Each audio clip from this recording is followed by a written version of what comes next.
મને ગુલાબ જામુન મીઠા મીઠા લાગે, પટરાણી લાગે. જય શ્રી કૃષ્ણ. ખૂબ જ સુંદર આયોજન છે. શ્રીમદ ભાગવત જ્ઞાન યજ્ઞ.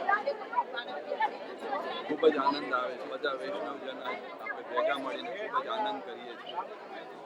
અને આજનો અન્નકોટનો યજ્ઞ ખૂબ જ સરસ થયો છે.